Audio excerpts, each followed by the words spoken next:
안녕하십니까. 오세아니아 위클리 이번 주 순서 시작합니다. 제신다 아던 총리는 오미크론 사례의 물결이 3주 내지 6주 안에 정점에 달할 것이라고 말했습니다. 아던 총리는 국회 주변에서 시위가 계속됨에 따라 예방접종 의무가 완화될 수 있는 조건에 대한 세부 정보를 제공했습니다. 아던 총리는 3주 내지 6주 안에 오미크론 감염자 수가 정점에 이를 것이라고 말하고 그 후에는 감염자가 급격히 줄어들 것이라고 예측했습니다. 그는 또 가능한 한 일상생활에 대한 제한을 최소화하면서 전염병을 관리하는 것이 중요하다며 3월 말부터 공중보건조치를 완화하는 것이 현실적일 것이라고 밝혔습니다. 아던 총리는 뉴질랜드가 붉은 신호등 단계를 벗어나면 백신 패스가 필요 없을 것이라고 말하고 그러나 마스크는 여전히 도움이 된다고 전했습니다. 오미크론의 사망률 측면에서 독감보다 더 나쁜지 묻는 질문에 대해 아던 총리는 오미크론이 대부분의 사람들에게 감기보다 더 가벼운 증세를 보이고 있다고 말했습니다. 경찰은 국회 앞 도로의 통행을 원활하게 하고 시위대가 설치한 콘크리트 장벽을 제거하는 과정에서 시위대 중 몇 명을 체포했습니다. 경찰은 의회 주변의 기업에 대한 순찰을 강화하고 명령을 반대하면서 협박하거나 학대하는 행위에는 무관용 접근 방식을 취하고 있다고 말했습니다. 21일 아침 일찍 시위대는 콘크리트 장벽으로 거리를 막고 야유를 퍼붓자 소수의 시위자들이 경찰에 체포됐습니다. 출퇴근 시간과 학교가 끝날 시간에는 더 많은 경찰 병력이 시위 지역을 순찰할 것으로 알려졌습니다. 경찰은 일반 시민을 학대하거나 위협하는 사람은 누구든 체포해 기소할 수 있다고 말했습니다. 한편 시위대는 경찰이 지금까지 체포된 사람들에 대한 법원 절차를 끝내면 시위 분위기가 개선될 것이라고 전했습니다. 순수 전기 자동차인 현대 아이오닉5가 2021년 뉴질랜드 올해 차로 선정됐습니다. 아이오닉5는 또 $8,650의 리베이트를 받을 수 있는 뉴질랜드 정부의 클린카 계획에 따라 제공되는 상을 받는 첫 번째 자동차입니다. 뉴질랜드 올해의 자동차는 전국의 자동차 저널리스트와 뉴질랜드 자동차 작가 길드 회원들이 선정합니다. 나나야 마후타 외무장관이 러시아의 우크라이나 침공을 막기 위해 이번 주 유럽을 방문합니다. 11일 일정으로 유럽을 방문하는 마후타 외무장관은 잠재적인 갈등에 대한 논의 외에 많은 외교적 임무를 수행할 것으로 알려졌습니다. 마후타 장관은 인도 태평양 지역의 협력에 중점을 둔 유럽연합 장관 포럼에 참석하기 위해 파리를 방문하고 많은 유럽 외무장관을 비롯해 인도, 태국, 캄보디아, 일본, 한국, 스리랑카 등 아태 지역 지도자들을 만날 계획입니다. 이후 런던으로 이동해 리츠 트러스 영국 외무장관을 만나고 마지막으로 제네바의 유엔 인권이사회에서 연설을 할 예정입니다. 마후타 장관은 유럽 지도자들과의 대화에서 유럽연합과 자유무역 협정을 제기할 것이라고 말했습니다. 유럽연합과의 자유무역 협정은 작년 말 협상이 마무리될 것으로 기대됐으나 프랑스가 오는 4월 대선을 앞두고 유럽연합을 설득해 협상을 연기한 것으로 알려졌습니다. 아웃피터 윌리엄 시오 장관은 나우루, 투발루, 아메리칸 사모아에서 온 사람들이 검역이나 자가격리 없이 뉴질랜드에 입국할 수 있을 것이라고 밝혔습니다. 이번 조치는 뉴질랜드를 전 세계와 다시 연결하기 위해 정부가 단계적으로 국경을 개방하는 계획의 하나입니다.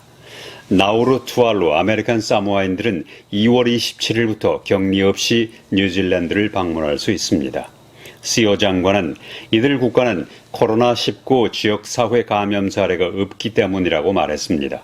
뉴질랜드는 계절 근로자 제도를 위해 니우에 바누아투, 토켈라우 그리고 사모아와 편도 격리 면제 여행 계약을 체결했습니다. 저는 메이저리그보다 태극마크를 단 마운드가 더 자랑스럽습니다. 내가 대한민국이다 라는 자부심이죠. 재외선거도 마찬가지죠. 전세계 어디서나 소중한 한 표 꼭 행사해주세요. 여러분의 한 표가 바로 대한민국의 태극마크입니다. 아름다운 선거, 행복한 대한민국. 호주는 거의 2년 만에 처음으로 21일 해외 관광객이 입국을 허용한 가운데 지난 토요일에는 43명의 코로나 바이러스 관련 사망자를 기록했습니다. 2020년 3월에 국경을 폐쇄한 호주는 작년 11월부터 호주인을 비롯해 유학생과 근로자 그리고 지금은 해외여행자의 입국을 허용하고 있습니다. 호주는 한때 코로나19 제로 전략을 실시해 왔는데 지금은 코로나 바이러스와 함께 살겠다는 정책으로 바꾸고 있습니다. 현재 호주는 시민들의 예방접종률이 높고 입원자 수는 줄어들고 있는 상황입니다. 특히 거의 700일 동안 엄격한 국경 통제를 유지해온 웨스턴 오스트레일리아조차도 오미크론 발병에 대처할 수 있다고 판단하고 3차 예방접종을 받은 관광객에게 다시 문을 열 것으로 알려졌습니다. 앨런 머스크는 지난 1월 화산 폭발과 쓰나미로 인해 통신 문제가 발생한 통화에 위성 터미널 50개를 기부하기로 결정했습니다.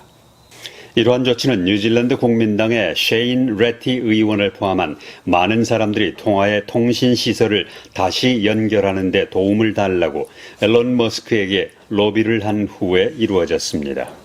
앨런 머스크는 50개 초소형 조리개 위성 단말기를 기증했는데 통화정부의 엔지니어들과 스페이스X는 이번 주 중으로 장비를 설치하고 가동하게 될 것이라고 AFP 통신이 전했습니다.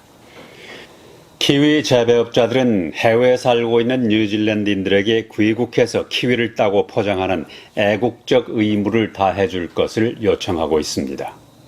뉴질랜드는 세계 최초로 붉은색 키위를 해외로 수출할 준비를 하고 있습니다. 뉴질랜드의 키위 과일 수확은 키위의 집산지인 베이오플랜티의 태풍회에서 이번 주에 시작됐습니다. 키위 과일의 수확은 앞으로 약 4개월에 걸쳐 계속되는데 키위 수출 전문업체인 제스프리는 올해 키위 과일이 기록적으로 많은 수확을 낼 것으로 기대하고 있습니다. 키위 재배업회는 평년에는 6천여 명의 백패커들이 키위 수확을 도왔는데 올해는 이 노동력을 어떻게 충당할 수 있을지 걱정이라며 해외에 살고 있는 뉴질랜드인들의 도움을 호소하고 있습니다. 호주에서 가장 큰 석탄 화력 발전소가 계획보다 7년 일찍 폐쇄될 예정인데 이는 화력 발전이 재생 에너지 유입과 경쟁할 수 없기 때문이라고 밝혔습니다. 2.88기가와트의 에라링 공장은 시드니 북쪽의 헌터 지역에 위치하고 있는데 오리진 에너지가 운영하고 있습니다. 이 공장은 오는 2025년에 폐쇄되고 대규모 배터리 공장으로 대체됩니다. 호주에서는 값싼 풍력과 태양에너지의 성장으로 인해 석탄 발전소가 속속 문을 닫고 있습니다. 그러나 석탄은 여전히 호주 전력의 60%를 공급하고 있어 호주는 1인당 탄소 배출량이 가장 높은 나라 중 하나입니다. 뉴 사우스웨일스주의 거의 모든 지역에서 마스크가 폐기되고 QR코드 체크도 폐기될 예정으로 있습니다. 뉴 사우스웨일스의 도미니크 페로테트 총리는 나이트클럽과 대규모 음악 축제를 제외한 모든 소매업과 접객업소에서 QR코드가 폐기된다고 밝혔습니다. 또 모임 숫자 제한도 폐기되고 재택근무 지침도 끝나고 노래와 춤 금지령도 해제됩니다. 2월 21일부터 백신 미접종자에 대한 호텔 격리 기간이 7일로 단축되고 25일부터는 대중교통, 공항 그리고 병원에서만 마스크를 쓰도록 하고 음악제에서는 노래와 춤이 허용되는데 음악제에서는 2만 명 상한선이 사라질 예정입니다. 그러나 1000명 이상이 모이는 음악 행사에 참석하는 사람은 완전한 예방접종을 받아야 합니다. 한여문화원과 뉴질랜드 교육부가 함께 진행하는 뉴질랜드 교육 시스템 이해하기 9번째 세미나가 지난 토요일 오클랜드 데본포트의 해군 박물관에서 있었습니다. 한국인에게는 잘 알려지지 않은 뉴질랜드 해군 박물관에는 1943년 7월 솔로몬 아일랜드의 콜롬방가라 전투 모습을 비롯해 1차 대전 전의 뉴질랜드 해군의 모습과 1차, 2차 대전, 한국전을 포함해 뉴질랜드가 참전한 역사를 한눈에 볼 수 있습니다. 특히 뉴질랜드 해군 80주년을 기념해 해군의 공식 화가인 콜린 윈의 작품 20점이 전시돼 뉴질랜드 해군의 80년간의 다이나믹한 역사를 볼 수 있습니다. 해군 박물관 전시장을 둘러본 후 토페도베이 카페에서 와이탕이 조약을 비롯한 주요 뉴질랜드 역사를 소개하는 순서를 가졌고, 특히 눈 건강을 위해 황반 변성에 대한 내용과 검사, 예방법 등이 소개됐습니다.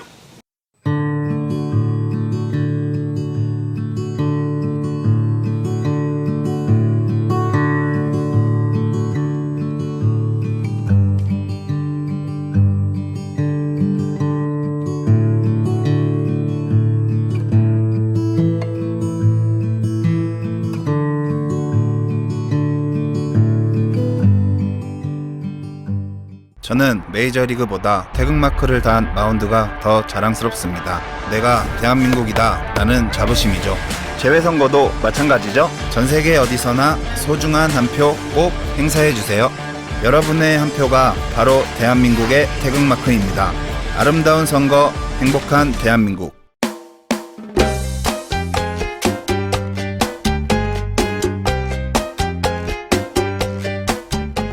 오세아니아 위클리 이번 주 순서를 마칩니다. 감사합니다.